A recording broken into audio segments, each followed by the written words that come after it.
Bismillahirrahmanirrahim.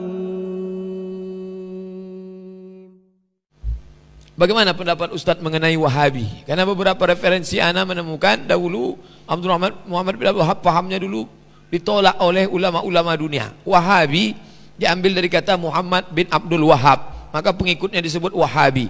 Tapi karena nama itu sudah terlalu buruk, negatif, maka berganti baju menjadi Salafi. Untuk membuat orang supaya tak lupa, maka disebut dengan Salafi Wahabi. Iya. Ini ada kalimat dari sebagian orang, ya senang yang disebarkan di sana sini. Ya. Dia berbicara tentang Wahabi.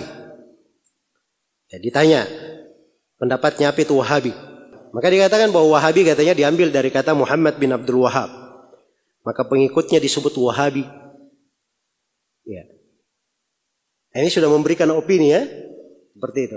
Ini saya beri contoh bagaimana sebagian orang sangat gampang sekali memberikan dari opini-opini. Iya. Terus katanya tapi karena nama ini sudah terlalu buruk, negatif, maka berganti baju. Ya. Berganti baju. Dalam sebuah riwayat berganti casingnya.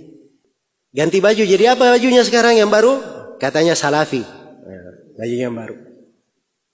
Jadi Wahabi itu baju lama, Salafi itu baju apa? Baju barunya. Ya.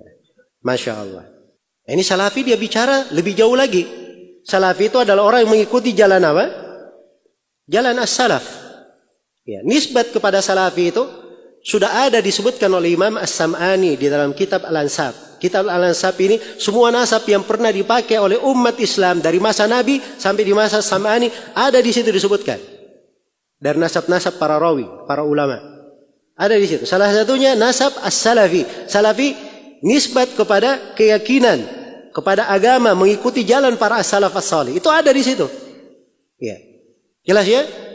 Jadi kalau dia bilang baru, ya memang karena dia baru lahir. Ya. Orang yang baru lahir wajarlah, biarkan saja. Jelas ya? Kata salafi ini sudah dipakai oleh Imam Ad-Dhahabi. Ya. Imam Ad-Dhahabi berkata tentang Ibnu Salah, Abu Amr Ibnu Salah, penulis kitab Ulumul Hadith. Ya. Bahwa Ibnu Salah ini salafiyul i'tiqad atau salafiyul mu'taqad. Dia salafi akidahnya. Tentang Imam Ad-Darqutni, kata Ad-Dhahabi, kana salafiyan, dia adalah seorang yang salafi. Ya. Jadi lucu juga ya kalau Imam Ad-Darqutni misalnya dikatakan Wahabi. Hah? Imam Al-Bukhari rahimahullahu taala dalam akidah yang dinukil oleh Al-Lalakai di Syarh Ushul I'tiqad Ahlussunnah wal Jamaah, beliau berkata, saya berjumpa lebih dari 1000 orang guru. Semua gurunya tidak ada silang pendapat dalam beberapa hal. Salah satunya adalah mengikuti jalannya para sahabat. Ya. Itulah jalannya para salaf. Jadi nukil kesepakatan tentang mengikuti jalannya siapa? Jalannya as-salaf. Ya. Kata Ibnu Qudamah rahimahullahu taala dalam Dammut Ta'wil. Ini semua orang di berbagai madhab menukil dari Ibnu Qudamah. Ya. Kalau Ibnu Qudamah berkata ulama sepakat begini, ulama sepakat begini, ulama sepakat begini dalam pembahasan fikih, mereka terima. Kenapa? Karena Ibnu Qudamah ini dia hafal ucapan para ulama dari masa Nabi sampai ke masa dia. Ya. Jadi kalau Ibnu Qudamah berkata sepakat, orang apa? Orang dengar. Ini Ibnu Qudamah berkata di dalam kitabnya Dammut Ta'wil. Kata beliau, faqad thabata wujubut tiba'is salaf bil kitabi was sunnah wal ijma'. Telah sepakat kewajiban mengikuti jalan as-salaf berdasarkan dalil dari Al-Quran, sunnah dan apa?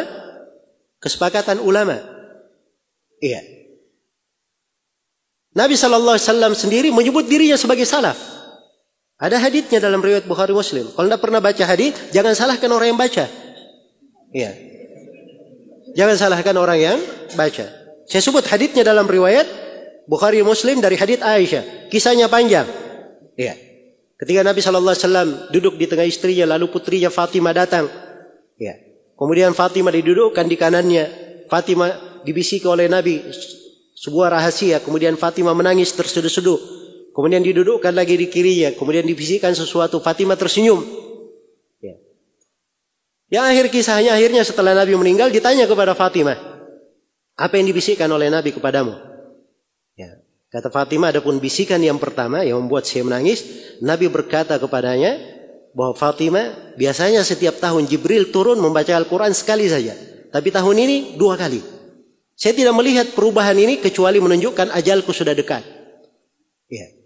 Maka kata Nabi kepada putrinya, fattaqillaha wasbiri fa innahu ni'mas salaf ana laki. Bertakwalah kepada Allah dan bersabarlah. Sesungguhnya sebaik-baik salaf untuk kamu adalah saya. Nabi menyebut dirinya sebagai apa? Sebagai salaf. Jadi kalau kita berkata salafi nisbat kepada Nabi sallallahu alaihi wasallam dilarang atau tidak? Tidak ada yang melarangnya. Iya.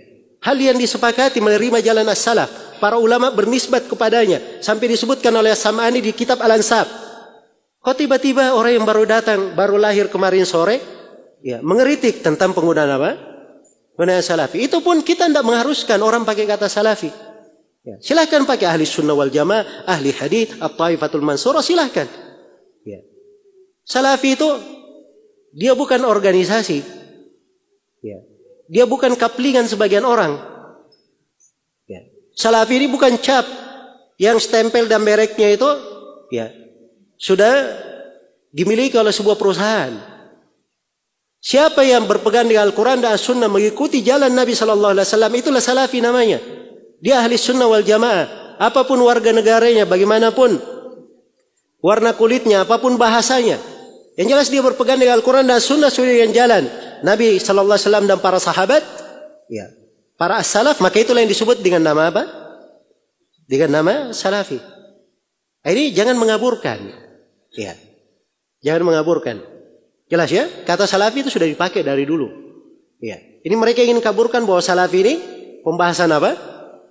Pembahasan baru. Ini baru muncul.